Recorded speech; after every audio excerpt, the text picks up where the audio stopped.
Hey guys, welcome to another episode of the Kingsway podcast. Now, today we're talking about a somewhat sensitive topic. We're talking about pacifism. So before we get into that, I just wanted to preface it with a few things. Number one, I love shooting guns. I love skeet shooting. I love shooting soda cans with a pistol in the backyard of a farm.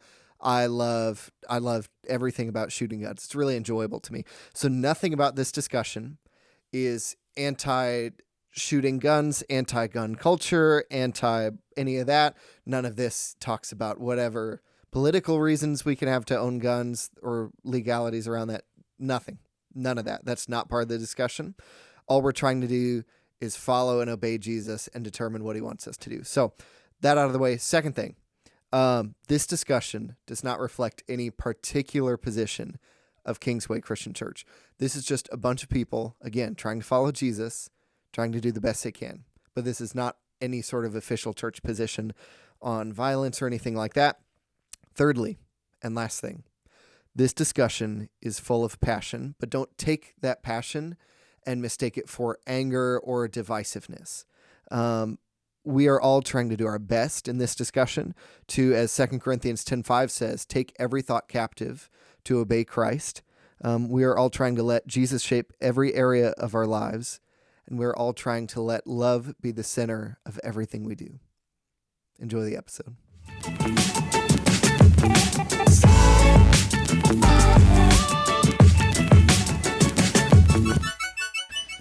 Well, welcome back to the Kingsway podcast. Thanks so much for tuning in today. Welcome. Got a guest with us, Ryan. Who's our guest? Our guest is from the Netherlands. His name is Desi Jelk. Aye. Are you talking Netherlands? I don't know. That was probably... I shouldn't say that. That was a great intro. Anyway, this is Jesse Delk. He is our youth ministry associate. Children's and Youth Coordinator, I think is my official. I'm the middle school pastor. There you go. He works with the kids that no one else wants to work with. I said coordinated. Coordinate? This is going so well. Oh, yeah. Anyway. We are going to have a very fun conversation, and Jesse is a part of this because he has been, kind of before you even got here, Ryan, trying to chip away at a certain theological position, and it has been a fun discussion to watch him attempt to sway minds and hearts. It's been a long ride. It's been a long Yeah. But also ask really good questions. And then also I think you coming on board here back in February has been kind of reinforcements. It's been reinforcement. That was one of the first things I actually heard about you. That's really funny. It's also been one of those fun things that to where we live, how the cultures around us, even in the country that we're in, this is a position and a theological choice that is not necessarily as popular. Yeah, this issue is very sensitive. Yeah, very sensitive. Yeah. It kind of made me, I don't know. I was kind of scared to talk about it for a while because it just felt like it was a given. Yeah. I feel like we've been avoiding the word. Yeah. Like it's haunted or something. We're talking about, as you heard in the intro, violence and nonviolence and those different options. Right. Yes. And so we're going to let Jesse talk, and I know you have some things that he's prepared, but Ryan and I were speaking before you got here. There's kind of a two-prong approach to this. First, just gently settling this. This is not, but we need to define our terms. Basically, what we're saying is, if you're a follower of Christ, is there ever a situation or is there a proclivity that we are supposed to be going towards that is nonviolence or justified violence? Does that make sense? Right. So just kind of to set the stage, like, again, this is not the final word on morality for every Christian everywhere. We don't have it totally figured out and aren't prescribing it to you. We say it all the time from stage. I'll give you permission to grow and learn if you give me permission to grow and learn. Yeah. I'm continually learning and growing, as that's what Jesse's questions have been over the last year and a half, probably. Yeah. More and more centered around trying to get to the center of something, but never been forceful. It's never been something that we're like, if you don't assert to this or agree with this, that you're, we don't want to make you feel like you're less than in any way. Yeah. It's more just trying to create an open conversation to say, like, have you thought about this? Right. Have you discussed it? So I like how you define this before we started. We're going to keep this because we could talk about this for hours and hours because there's a lot of things that people run to. It's like worst case scenarios and like crazy situations. Yep, that's very common. And just like, oh my gosh, what if? It's like, do you need to defend yourself? So you're in the middle of a pack of hyenas, and you're like, how many times have I been there? 0? Yeah, okay. Yeah. So you're going to say 2 categories. So what are those 2 categories you said? 2 categories are the government and war and how governments interact with each other and like, is that just? Second category is like the self-defense category. Your personal responsibility. Yeah. And I would say the first category, we're going to gently kind of glide over that because that is something that I think is a lot more complex to talk about. It's a bigger conversation. It's a very much so bigger conversation. But I think the one we can get to a little bit more of like defining and getting into the weeds a little bit is kind of our personal choice or your personal choice as a viewer or listener to what you would do. Or what position you would hold to. So, kind of the opening thought process around this is, is there a situation, any that you can think of, or is there a way that you could ever justify killing or really badly wounding another person that Jesus would be okay with? I'm going to make a statement. All we're doing here is presenting the case for nonviolence. So we're not saying that this is what Kingsway believes and every member and whatever. Yeah. We have police officers here. We have people who conceal carry here. We are just talking about this. We're just talking about it. Okay. We are pastors in an office talking about what is ideal. Okay. Yep. Yeah. And there's ideal and then there's reality of what the world we live in versus the kingdom that's supposed to come. And we're going to get to that in a bit. Okay. But I think in my mind, and I'm not trying to like draw you guys out to be like, no, you're good. I'll fight you to the death. I want to hear Ryan's statement. Okay. I truly believe this with all of my heart. This is where I've landed to date, and I can have my mind changed on this, and it's okay. Man, I'm really like tiptoeing around this. I don't think that you can make a case for violence at all based on the New Testament. As a Christian, like you can make a case that it exists, but I don't think you can make a case in any single situation. As an ideal response. Okay, so I'm saying at all. Yeah, like that's the clarifying thing. Like it's okay. I'm gonna back way up. What you say? What you think, and then I'll. I think the ideal argument is important, but because we keep asking the question of like, okay, is there ever a case for this, or would you ever be okay with this? But I think flipping the coin on you and asking what is the ideal, and then more asking the question, how do we wrestle with that ideal once we know it? Yes. Is more important than saying what would we do in these given scenarios. So, we're all kind of talking around this, and I'm not trying to pretend. Like, I really think there are viewers that are going to listen that are going to immediately go like, yes, like this idea of being nonviolent or passive, and pacifism would be the way that it's been defined theologically. It lines up with how I see Jesus. Like that just lines up with how I see Jesus. And there are definitely going to be listeners and viewers that are like, no, that's just not the Jesus I see or the God that I see in the Old Testament. So this is a complicated issue. But I think it is important to where we're at in our journeys, what we know, what we've learned, what we're discovering, where we're at. I see it as an ideal, but not necessarily always a reality. And that's why our struggle in our conversations and the times we've had tension in the conversations, not bad tension, just tension and disagreement, is because of that ideal idea. It's just like, no, I agree with you, like in the ideal situation. So can we just, for everybody's sake, back it up. Let's reveal where we sit. Yeah. So you know kind of where we're coming from as we talk about this. I would identify as a pacifist mostly. What I mean by that is I don't think it's ever okay to take life. I don't think it's ever okay, or very rarely, if ever okay, like I would be really hesitant, to seriously injure or maim somebody. I'm okay tackling somebody. It's not like I'm just okay with anything happening anywhere, and that's totally fine. But it's like I'm committing to not intentionally kill somebody or seriously injure or maim somebody. Yeah. And that's your that's your theological position. And that's not and that's just personal conviction. Ideal is nobody ever gets hurt and there's no tears or crying in Revelation 21. That's me, real world. Yep. What I strive to in the real world. Okay. I'm also convinced of pacifism and nonviolence. And I think one of the questions I get a lot is like, well, then how do you fight against injustice or anything? And I actually think that nonviolence is the best way to fight against injustice. This is the Salt March that Gandhi did.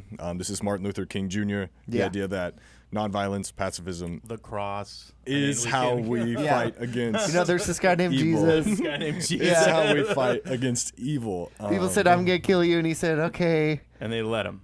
Yeah. So Jesus, and then even Stephen later. I'm very convinced that the actual best way to fight against evil is nonviolence, ideally. Yeah. Ideally.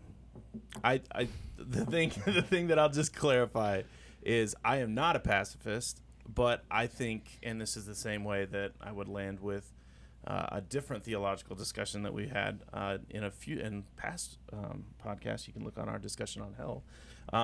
That everyone should want to be a universalist. I'm the same way with pacifism. I'm like, everybody should want to be a pacifist. Yeah. Everybody should want to not be violent, to not want to hurt, to not want to kill. If that's not at the center of your heart, I do think that you need to reevaluate. Even if you have a different view in the sense of what you could carry out, you should never want or never desire violence. It just shouldn't be at the center of like any movement. But I'm not a pacifist. So our discussions, I know that you two constantly are jabbing, but in like a playful, fun way, but also like trying to give me like little bits of wisdom of like, this is what you should do. What about this? What about this? Yeah. Have you thought about this? And I love it. And truthfully, I do think the large movements of God and the ways that God has moved through the New Testament to display a pacifist, kind of approach in the sense of like nonviolence has been the key into unlocking the Roman rule and also to unlocking the kind of the detriment we were in sin. It seemed to have been that key.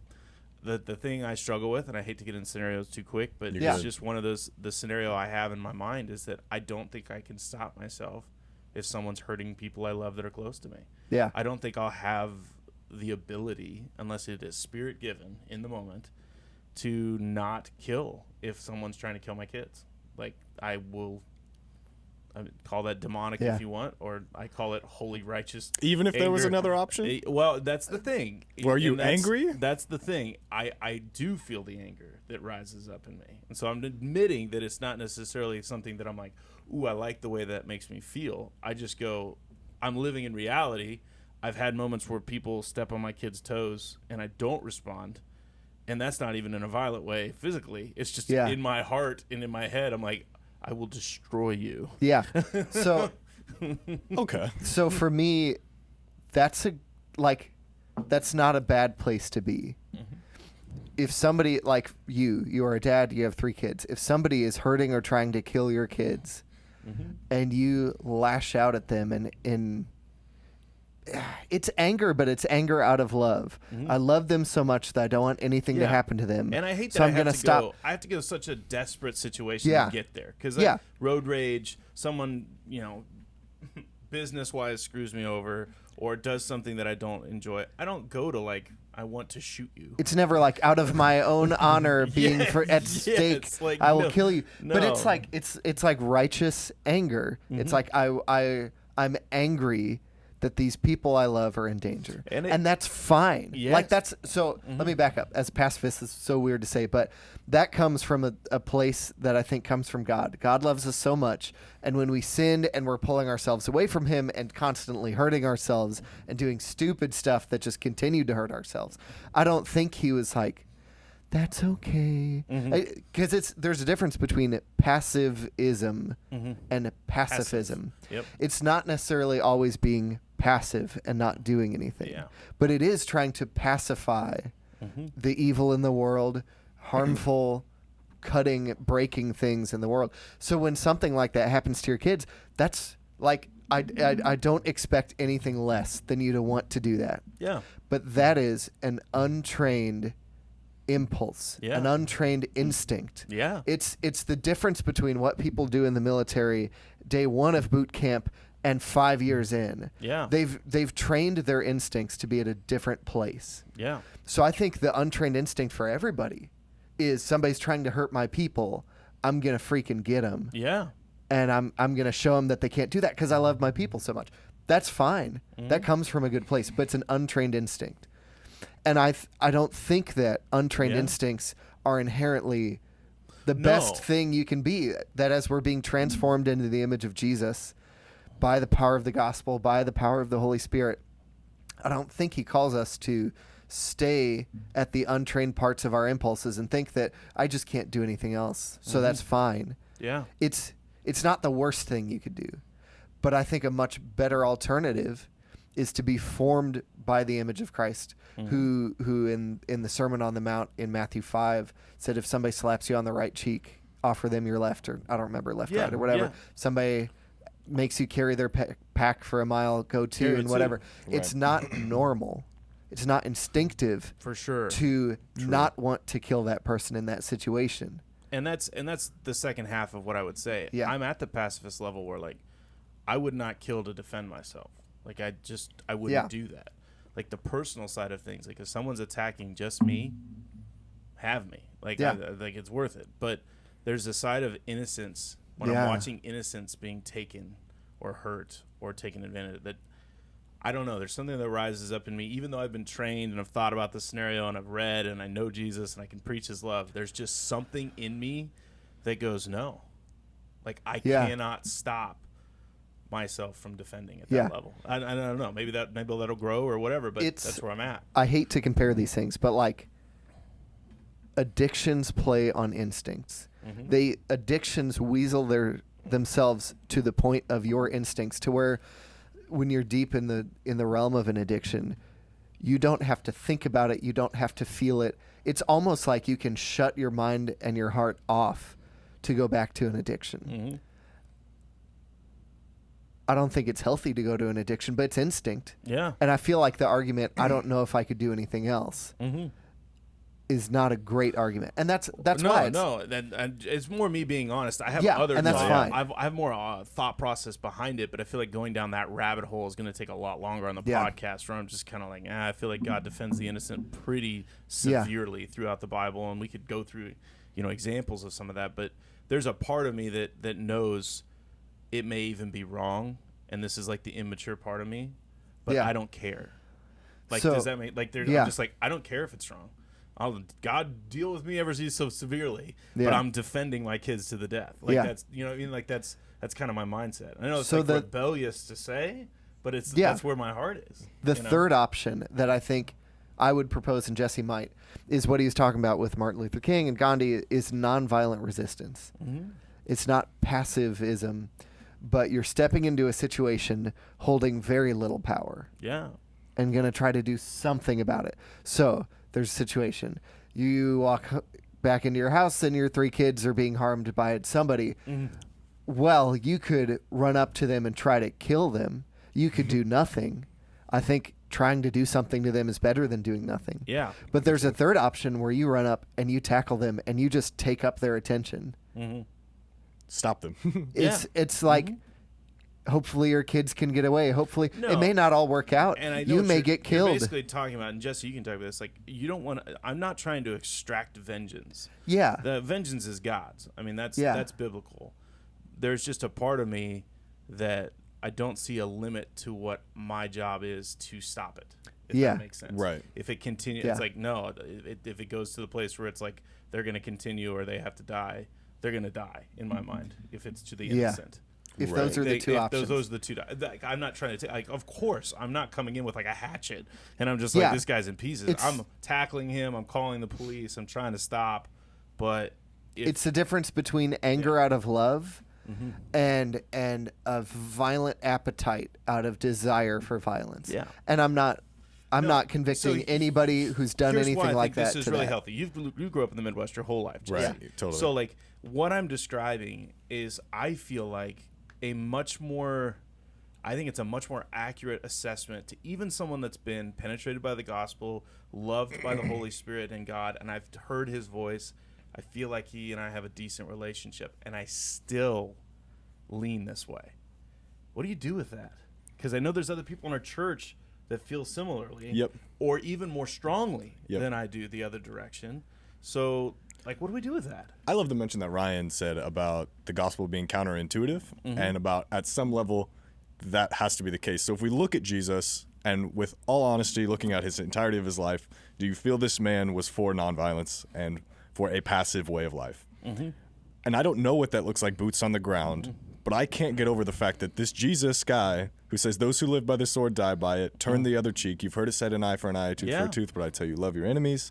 I can't get over that this Jesus appears to be nonviolent, not only through his words, but through his life. Yeah. And then not only through him, but then those who follow him, Stephen, the Romans who were killed in 203 AD in the Colosseum in a passive way. Yeah. And I just can't get over that. And I don't know what that looks like boots on the ground. Morally, that needs to be teased out. And I think the choice between death and life will, as technology progresses, I think change, as I think nonviolent methods of self-defense will grow. And I think we're in a place in history now and in America where it is very easy to get caught up in the idea of, okay, it's either I kill this person or evil remains. There's no good detainment option. Tasers are okay, but they have their faults. There's not a good way to stop somebody without There's no killing trust them. in justice either. Yep, You there's know no what I mean? trust Like, in justice. So, like, if We they're- leave it to ourselves. I can take justice. So here's a thought. Maybe you both would agree with this. So is there a difference then? And this is where like my heart's like trying to switch to like, okay, this is what I would do then, because I don't care about my life. Like legitimately, Yeah. I say that I still have a fight or flight reflex that I'd have to break through instinct. Yeah. You know, but I feel like to a degree, if something happened, I would. Not maybe gladly, but I would try to offer up my life as best as I could. Yeah. So if I offer that scenario, I'm willing to distract this person or people as long as my life has breath in it. Yeah. Does that make sense? Yeah. And I'm willing to give it. I don't necessarily care if this person is I just want them to stop. Does that Yeah. make sense? It does. Like, It's scary. Yeah. It's so. I feel like we're super far in the weeds, and I want to back up a little Yeah, bit. go on back. I So mean, it's- we're in the personal side of it. Remember, we have the second Yeah. prong we'll get to. And this is just the Yeah. start of the conversation. Half of what we mentioned, I guarantee people are either like, that's dumb, and they've stopped listening, or they're trying to Yeah. wait for like something that assesses them. So, Yeah. yeah, pull us back. So as Christians, especially as Midwest Christians, it's easy to say that we are pro-life because pro-life for a lot of Midwest Christians means anti-abortion. We want to save the innocent. That's an example of us being on the side of pro-life. Why are we pro-life? Well, because all of us are made in the image of God. Because absolutely. God loves us all equally. He died for us all equally. As we are born and go through the end of our life, we are still made in the image of God. Absolutely. No matter how much wrong we've done, Jesus still died for us. No matter how much we've screwed up our life or have hurt other people, like we're still, I don't think an evangelist would ever see somebody who had done something, even in prison, and be like, yeah, Jesus doesn't want you. And if he did, I think he's wrong. For Like, sure. I think it would be easy for us as pastors to agree with that. I don't know about every Christian in the Midwest, No, for but sure. that is the basis. So I know that's why you're coming at it with, I know the ideal is don't kill them. Yeah. But at what point? So if you do nothing, you're allowing evil to happen. Yes. That's not great. No. If you kill them, you're stopping evil from happening.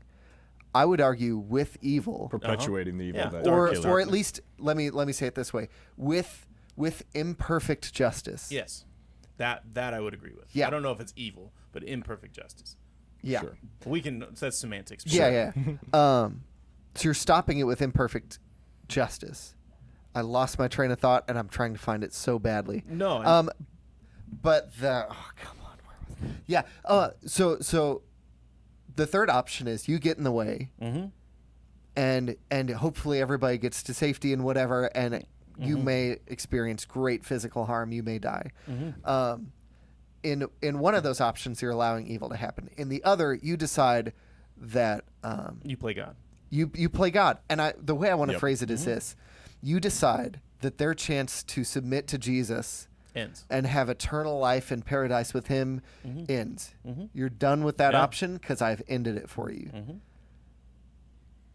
How does that play with the Great Commission? How does that play with what Jesus I don't called want us to to get do? too into the weeds, but like 'Kay. the way that I would justify it is I would say, as a tree kills a drunk driver, I am the tree that ends this person's poor decisions. And But the tree had no righteous anger. their consequence. No, and that's where I would say it's not unrighteous anger. Yeah. It's righteous anger to defend to a degree. It's not my choice. But the tree has no choice. No. The tree didn't have a choice until the car got there, and then the tree stood its ground. Now, I'm not saying that. But the tree can't move. No, You know what I'm saying? You see the I faults? can't move as the kid's father. Like that's my job, is to protect them. That's in my Yeah. mind. That's the position I've been given.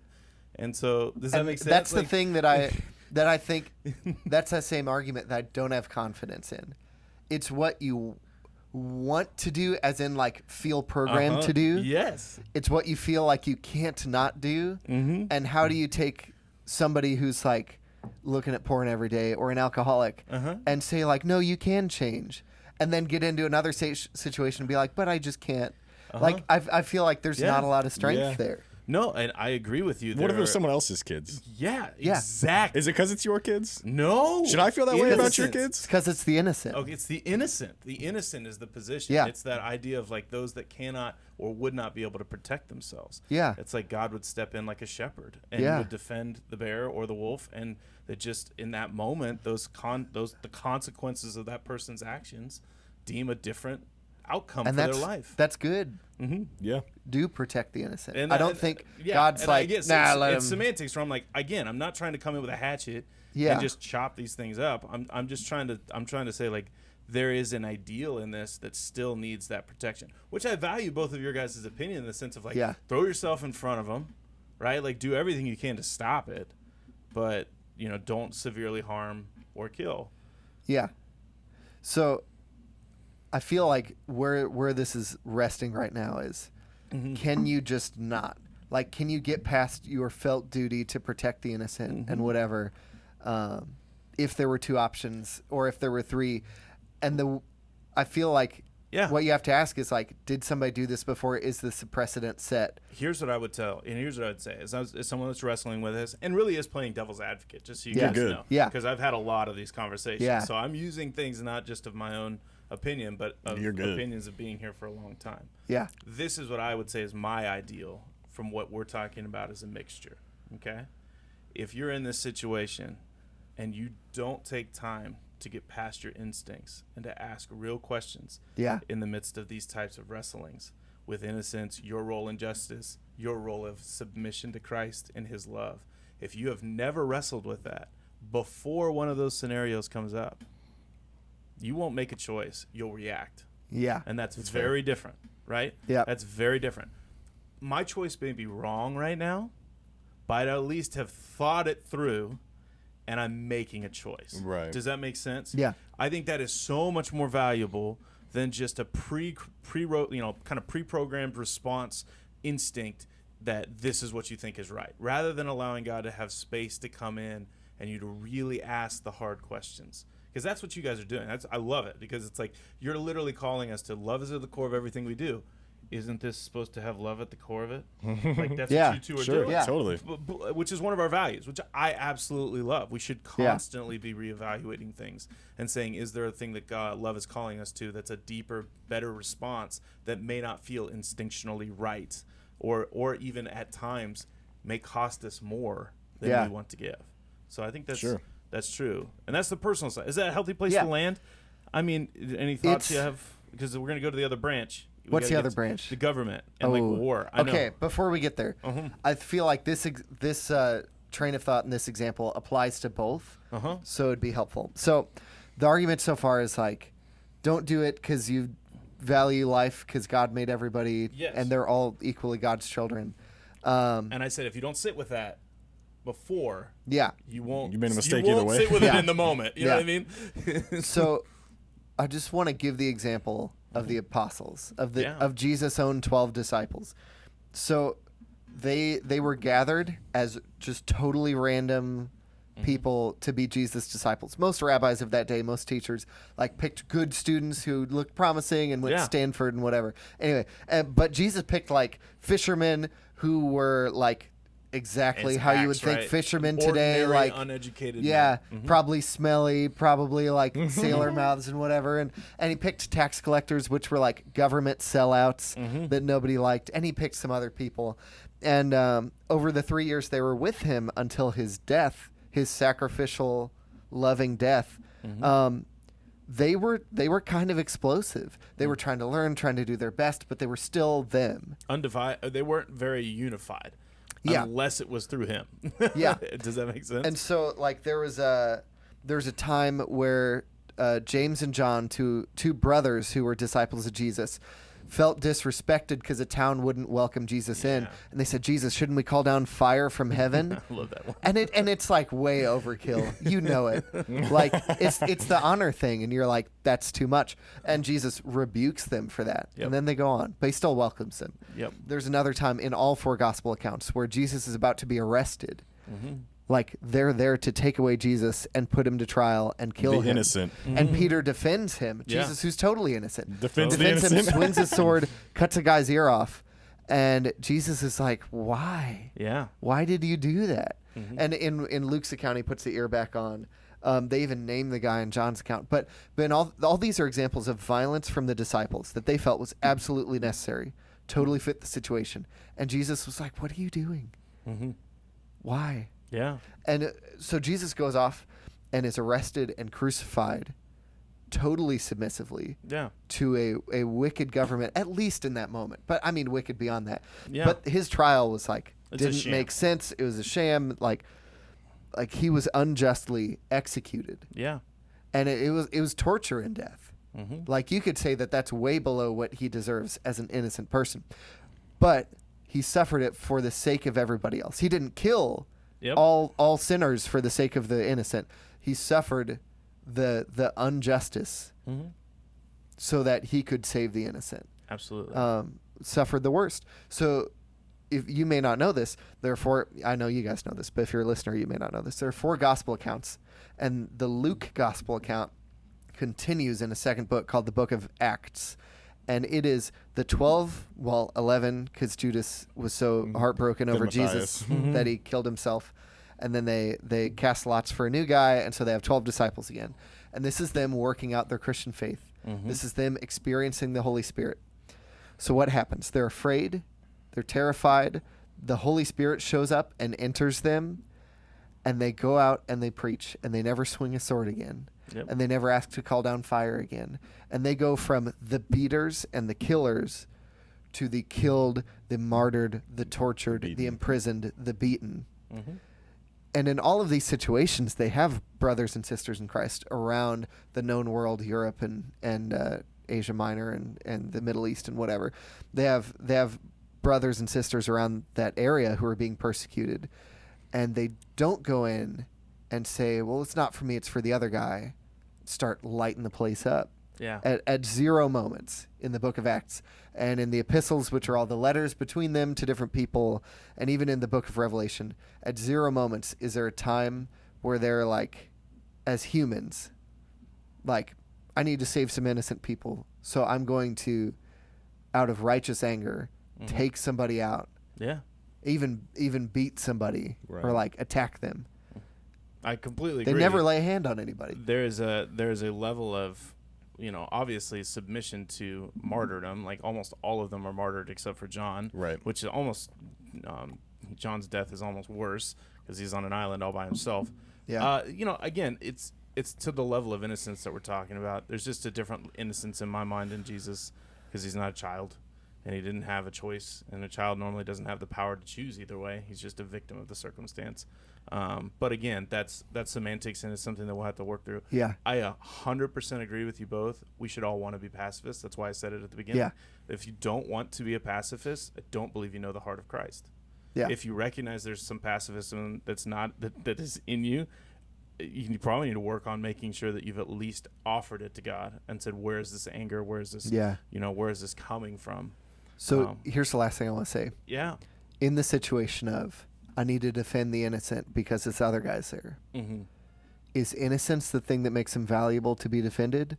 Or is the image of God in them the thing that makes them valuable to be sure. defended? That's good. If it's the image of God, if it's God's fingerprint on them, God's DNA in them, if it's them looking like their dad, who's God, then you can't kill the attacker either. Yeah. No, and again, it's that idea of I agree with you. There's an idealism in what you're saying that values both sides. Yeah. I would just tell you flat out, age of accountability, 3-year-old versus a 33-year-old who's on meth, who's coming in and has made some choices that have caused himself to be in a situation that has different consequence. And I'm not saying the consequence should be me evicting death, but it should have consequence that you're going to get beat up a little bit. You're going to get thrown in prison to a degree you can't control. That my submission of you might not choke you out and just knock you out, but might kill you. I didn't mean to, but your decision led you to that place. Does that make, like, you know what I mean? You have to admit that there's some consequence to violent acts being carried on innocence, even if you're trying to defend them in a non-violent way. A beanbag can still hit him in the head and kill him. Yeah, on so accident. I'm not talking about accidents. I'm talking about wanting to kill them. Sure. Absolutely. That's what I'm saying. My heart doesn't want to kill anybody. Yeah. My heart wants to defend the innocent. And so my heart goes to that place. I still say I don't know to what level I'm willing, and that's why I can't say I'm a pacifist. Yeah. I'm like, if it's either my kid or that guy that's on meth, even though he's in the image of Christ, his choice of meth is different than my kid sleeping well in his bed. Oh, yeah. And so I'm like, that's the choice. But I don't know that pacifism means the aggressor always wins. You know what I mean? Like I'm not sure that means that we have to let the aggressor always have the final word. Yeah, and I agree with you. Like there are plenty of scenarios that play out that aren't this ridiculous. Yeah. 99% of pacifism is not, Bonhoeffer in Nazi Germany trying to figure out how to be it. That's history. I would say it's more of you going vindictive in your mind and in your thoughts than it is what you would carry out. Sure. Yeah. Most of us, it's more like, what would I do? And you get excited about the thought of like wild westing 3 guys out of your That's house. gnarly. Yeah. You know what I mean? That's one of the things I want to say. No matter where you are in your Christian faith, it's so part of my story with nonviolence is that I grew up when I was a kid. I grew up in the Midwest, so of course I'm around the same kind of culture, and my parents never had guns, never had alcohol, never even had black coffee. I don't think it was religious, but like just didn't have any of that. And I was just like playing video games, obsessed with guns, like. I don't know how the FBI didn't get called on me. Like, seriously obsessed. So watching the military channel and looking up reviews on gun. I was like 13 or whatever. Yeah. And just like steeped in military and self-defense culture. And here's what I'll say. A lot of... I don't think anybody in any self-defense pop culture thing has ever said, like, I hope I get to kill somebody with this gun. But there's a definite vibe that you're like a little excited. Yeah. If It's you're drooling a little bit. You're over prepared. Not like you shouldn't be prepared for any sort of disaster situation. And like I'm trash talking that, but like I carry this gun, so if somebody comes in and they're on meth, I can blow them away because it's that easy. Yeah. Especially with this gun, like Right. and like so proud of like how you're plotting. Just waiting on the last part of your plan to come together of somebody coming into your house. And I think the easiest way to show that that's just not what Jesus would want is just to think about standing in front of Jesus and describing that to him about how excited you are. I think it should disarm you to go like, Jesus wouldn't go, good.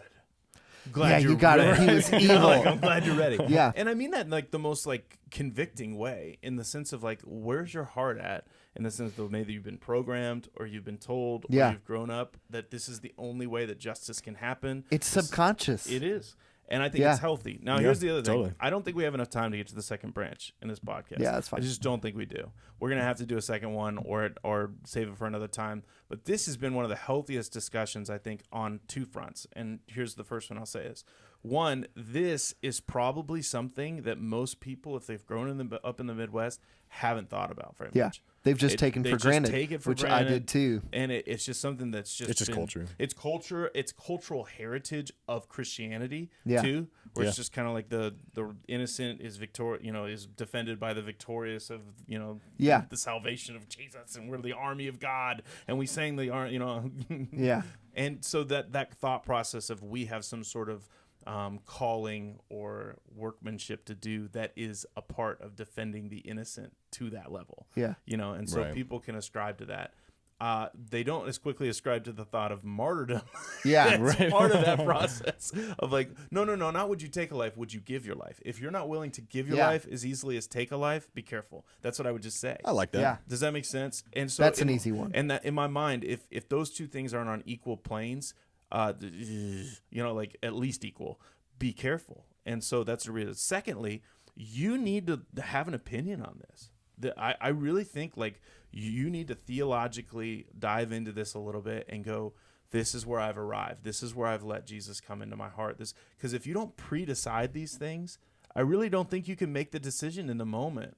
I really think you have Can I to- rephrase what you're saying? Yes. I don't think you need to have an opinion on this. I think you need to let Jesus into this corner of your heart. Absolutely. Yes. So, like, and that's what I mean. You need to have an opinion, like, okay, I'm going to go to Remington's website and look at all their, like, B-roll videos and be like, yeah, it is pretty cool. That's my opinion. No, you need to, like, let Jesus form this part of you. And I'm not saying you need to be a pacifist. No. I'm not. saying I you need to clarified that. It's you hard. need to submit whatever this is, however this has turned out in your life, whether ignorance or obsession or whatever. You need to submit that to Jesus. I'll wrap this up by letting Jesse kind of like Sure. you're a new Christian, and I love that. You've only been a Christian for like 4 years now. Yeah. And so these are one of those questions, like you brought it up, and it was almost like hey, I think this. Is that like That's weird? happened a few times with a few different things. It's not just this. And why did that feel weird when you first thought that maybe pacifism was something that you were going to kind of ascribe to? Is it a cultural thing that was around you? Was it your parents? If I was it stuck on an friends? island with the New Testament, I would absolutely be a confident pacifist. And it's just around you. You don't see it. It's the fact confirmed. that not only do I have to push against the culture, I have to push against evangelical Christianity in my world and in my school and in my life. That's still the hard part, and that's still why I'm not fully subscribed. So there's large portions of people that call themselves Christians that don't ascribe to that view, that causes it to be and feel a little bit more like it's not the popular view, so it doesn't. Yeah, or like maybe you're being an idiot by believing it. yeah, totally. Or even just the fact that it's like theologically people ridicule each other, and I'm like, if I feel like I have to really have it well thought through, and I should anyways if I'm going to subscribe to this fully. The thing that I would say that I think when we've talked in the hallways and we've talked in our offices and just in passing and over meals for years. Yeah. And Ryan and I in the last month, and it's been fun in the sense of that we never do it in such a way to put someone else down or to tell them that they're stupid. It's more of what God is working on in our hearts, and then sharing that to say, is God doing a similar thing in you? What do you do with this? And it really is kind of a iron sharpens iron, calling each other to a higher standard, helping each other navigate difficult things. If you haven't heard me say it already, I'm going to say it again.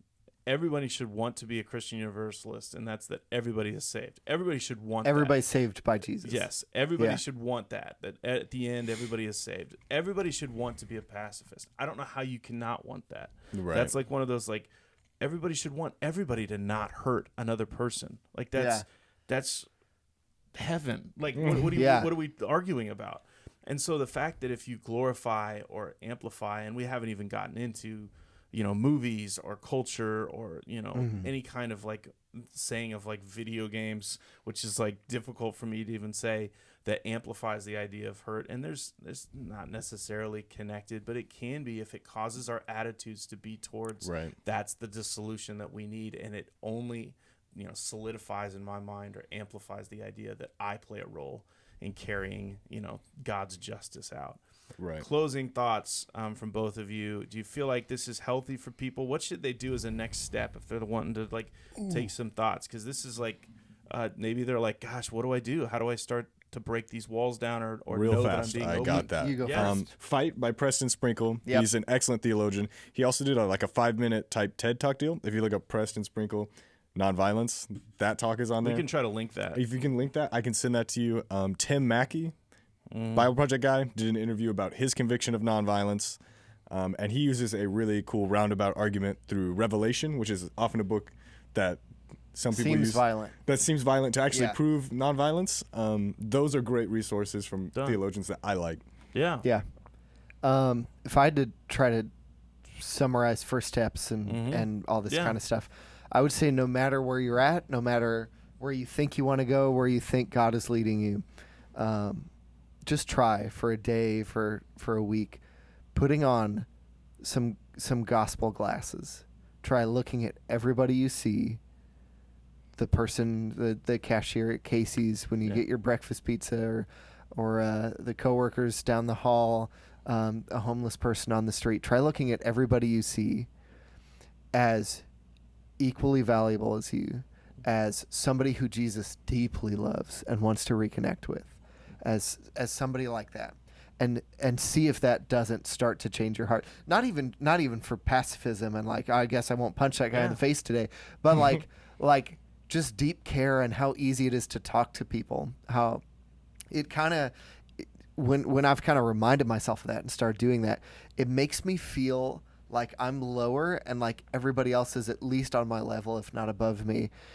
Not in like a I'm bad or I'm stupid or any of those kind of ways, but like it elevates everybody else in my mind. Yeah. It's not like that's a stranger, they're scary, I don't want to talk to him, but it's like that's a person that Jesus loves. So I love Jesus. It's funny that you guys both kind of go to this place of like, you need to do work before you get there, because that is just the thing that keeps popping into my mind, that if you haven't done the work to value and see how God sees other people, if you haven't done the work to understand what's really you don't wake up in the morning a pacifist. You don't wake up because this isn't instinctual. This isn't something that you just wake up and you go, this is what I'm going to do. As somebody, and I don't have time to get into the stories, but as somebody that's literally had someone break into my house and I've been kidnapped or carjacked, that has literally happened in my life at night. And I've written a police report at 3 a.m. when I finally got away from them. It was a ridiculous situation where someone was drunk but had a knife. It was crazy. The whole time, it's funny you mentioned that. That's what I was thinking. I was thinking, how did this person get here? Like, what? Yeah. How did this happen to them? Like, what has happened in their life that has led them to this is their choice? And like, it was weird. I was only 19. But that was in the back of my mind the whole time. Yeah. Where I'm just like, why are you doing this? Like, you're going to regret this for the rest of your life. And, in parts of we were, of course, scared. And there was parts where it really, it was frustrating. But I remember thinking that very thing. Yeah. How I'll end this. If you're not willing, and I love the idea of resources. I love the idea of prayer and inviting God into seeing others as good as yourself. That's like a biblical thing or something. Yeah. But I really like the idea of seeing what the value of your life is in God's hands, and literally going, God, my life is in your hands, whether it's to give it or to live it out for you. And both of those scenarios are very true. The more American way is to do, right? It's to do things for God, to do the right things, to do all the righteous acts, but to give of yourself, to give up yourself even completely, is very counterintuitive in our culture. And I think at the root of this, that's what's really at the center, to think that I would get less than what I would give. I would get less justice. I would get less punishment. Mm-hmm. I would give more, and I would let this other person get from me. That's tough, and that's a gospel-centered thing where Jesus gives everything he has to people that have not chose him. There's no Ephesians, he gave before. We were still dead in our transgressions. Yeah. No one had turned. No one knew he was coming out of the grave, but he gave first. You're saying to trust in God's eternity, that he has a plan for that person beyond your choice to take a life. Yeah, and it's I would even use Ephesians again and say, right at the armor of God passage in chapter 5 or 6 or something. Chapter 5, he starts that with, our war is not against flesh and blood, but against spiritual powers and authorities and stuff like that. If you believe that, then you can't look at flesh and blood and say, like, partnering with that God, is evil. Partnering with God is going to take intentionality. Yeah. Wherever you're at, please let the reflection of your opinion look like partnering with God, taking the time to see people as God sees them, to evaluate the words that he's given us, and to let your perspective not just be given by culture and instinct. So, hey, thanks so much for joining in our conversation. Hit the subscribe button if you liked it. Leave us a review on one of the podcast sites.